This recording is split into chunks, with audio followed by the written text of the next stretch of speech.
Welcome back. My case. The women in Nigeria and the institution called marriage practiced in Nigeria.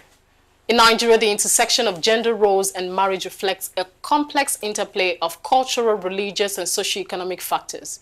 Here is an overview of both. Women in Nigeria and Nigerian women occupy a diverse array of socio-economic and political spaces, yet they often face economic and systematic challenges shaped by traditional gender norms. And we'll look at the roles and responsibilities influenced by the Nigerian culture and often emphasize women's roles as caregivers, nurturers, and supporters in both family and society. Women are considered to be the central to the family unit, but are frequently limited in their access to opportunities outside traditional roles. And we'll move over to the challenges and economic inequality. And despite the significant contributions to Nigeria's economy, especially in agriculture and trade, women face barriers to property ownership, financial independence, and formal employment. Then we'll talk about the education disparities. Gender biases in education persist, particularly in rural areas where cultural and economic factors discourage girls from schooling, and it moves further into gender-based violence. Nigerian women often contend with issues like domestic violence, sexual harassment, and harmful practices such as female genital mutilation and child marriage. When we talk about progress and advocacy, there has been a rise in women's rights movement advocating for gender equality, access to education, and representation in governance. Marriage in Nigeria is a deeply rooted institution that varies wildly depending on ethnic, religious, and regional contexts. It serves as a cornerstone of family and community life. Then forms of marriage. Traditional marriage often involves cultural rights and bride price. It underscores community involvement and the preservation of heritage. Then the religious marriage, talking about Islamic or Christian weddings, are common, but often blending religious tenets with cultural practices. The civil marriage is governed by statutory law, but this offers legal protections and modern framework for unions. Then we'll dive into the gender dynamics. In many traditional settings, marriage reinforces patriarchal system where the man is seen as the provider and head of the household, while the woman is expected to nurture the home and children. Polygamy is practiced among ethnic groups and within Islamic law, though monogamy is prevalent in Christian and modern cycles. But there is challenges in marriage, patriarchy and power imbalance, and many women face limited decision-making power in their marriages. And then we'll come over to economic dependence. Women are often financially dependent on their husband, leading to vulnerabilities in cases of divorce or widowhood.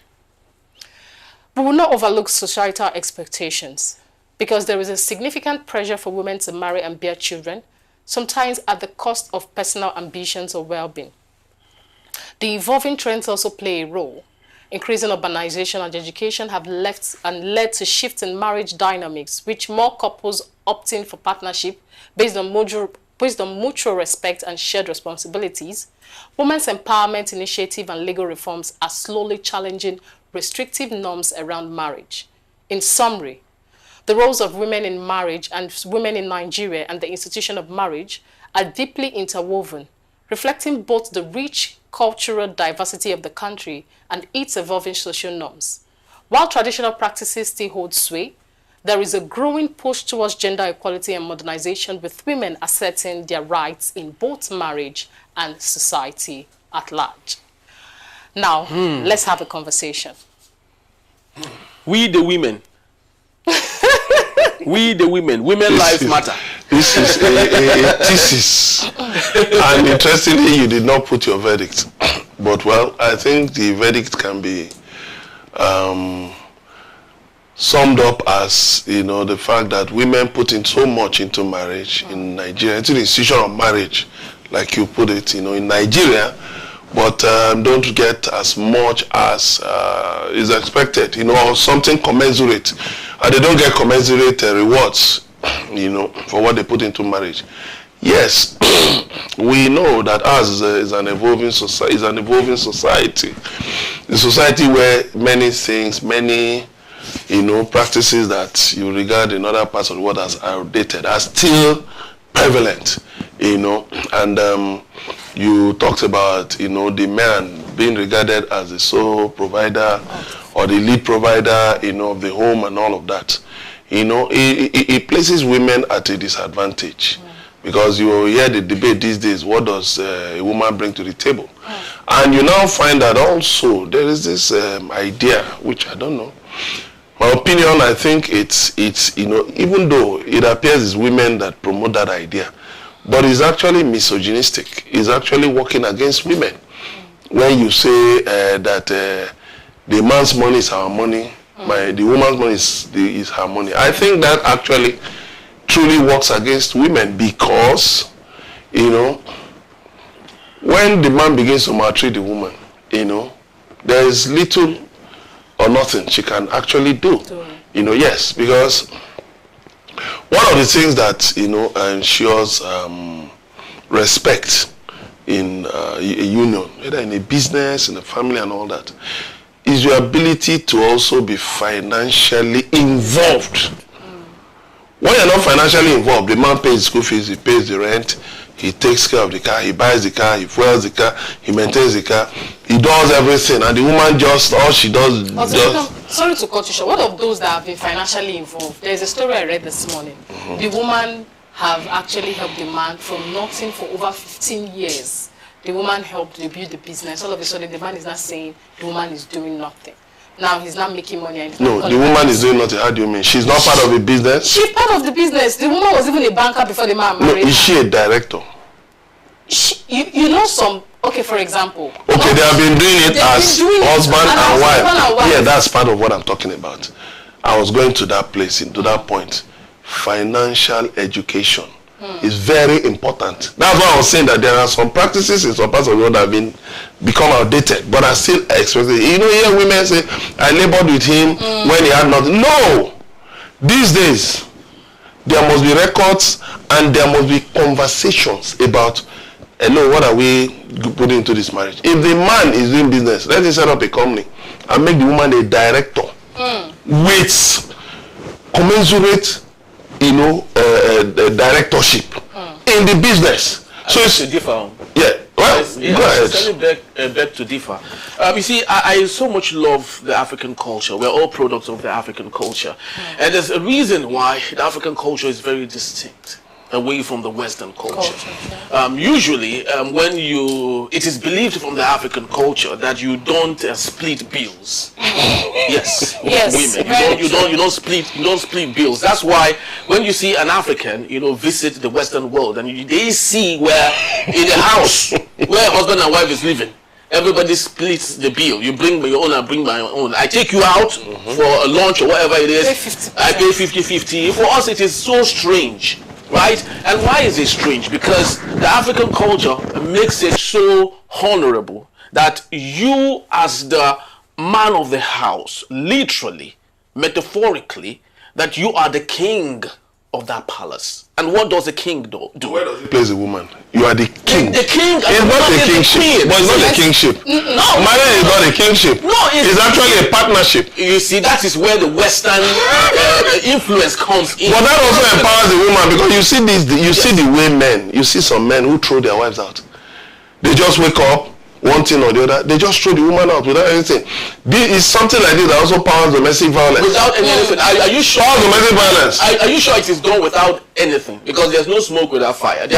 Let me tell you, where there is a partnership, there is more tendency for tolerance, for forbearance. Are you sure? Yes. When a man knows that, when you talk about the Western culture, and the man knows that, wait a minute, my wife knows everything about this business. And if I try to say I treat her anyhow, and this marriage crashes, the business is also going to be split down the middle. So you will think twice. Just if there is a document that they actually sign. That's why I said women should sign these days, will sign those documents. Insist on it. You sign documents with the husband. Yes. If they are running a business together. You see, that's where the tendency of a break in that marriage is very, very close. It's high. No. You know why? Women naturally, especially African women, are micromanagers. And one thing a man hates in his life is for somebody to micromanage them. But if there's a partnership, you will be able to bear. Personally, for me, right? If I have money, I would love to spend it as much as I want to. right? I wouldn't want to see someone coming to micromanage me and telling me how to spend it, how not to spend it, how that this is a priority. Of course, it's my money now. You understand me? So imagine business. Your money. Having a business. Or your money, as in, it can't be your money. No, my money your is our money. Our money. Yes, my money. All your money. I think, but is it not better to have a family economy, a family pool where resources are put into? Yeah, it could be done as subset, but as a set. It is believed that a man, naturally, with all things being equal, should provide sufficiently for the house. Now, I do not. Could that be why Nigerian men die early? No. I do not care how much my wife earns. In fact, sometimes I don't even know how much she earns. Why? Because I don't want that to be part of my psyche at all. But that is evolving. The gusto. That gives the society is evolving. Providing more than enough. Chioma is silent because she's shocked. I want to say something. No, I'm not shocked. So whatever she's bringing should be addition. What Harry is saying Yes. is particular to you. There are some men that actually were born into this traditional setting, but they don't believe that the woman's money is their money. Yes. They don't. They would never give a woman money to make her hair. Some men today want to date a woman. Do you need to give a woman who earns money to make her hair? She's your wife, for God's sake. Can I tell you something? No. You know what men do?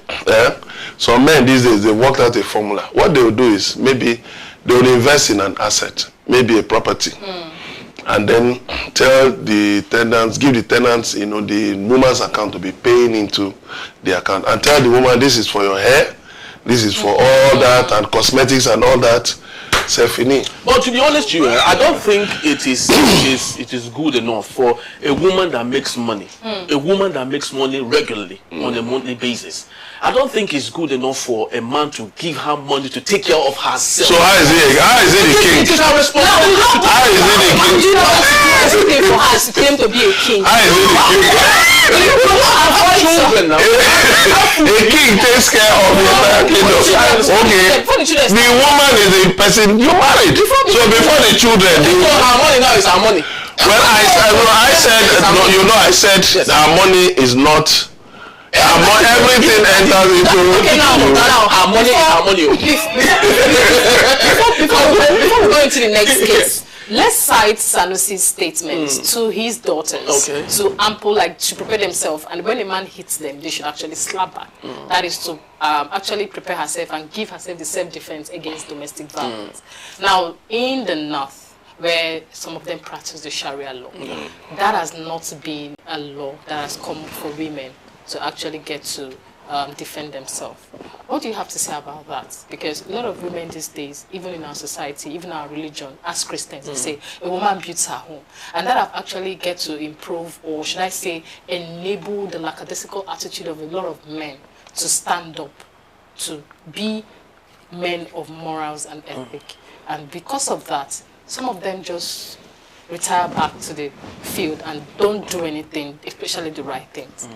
Are you aware that women are more stronger than men? Women are more stronger, not physically now. Emotionally, they are more psychologically, they are more stronger they are more intuitive. More intuitive and all of that. They are stronger than men. Man is just that physical, nothing else. That's why a man does not understand when a woman pretends that she loves him. A man can live with a woman for 30 years in pretense, and the man would not recognize. Why? Because the woman understands the weakness of a man. So when physical abuse comes to play, it's because the woman is not playing her role well. If you play your role well, you make your husband do anything for you. Okay. That's what I think.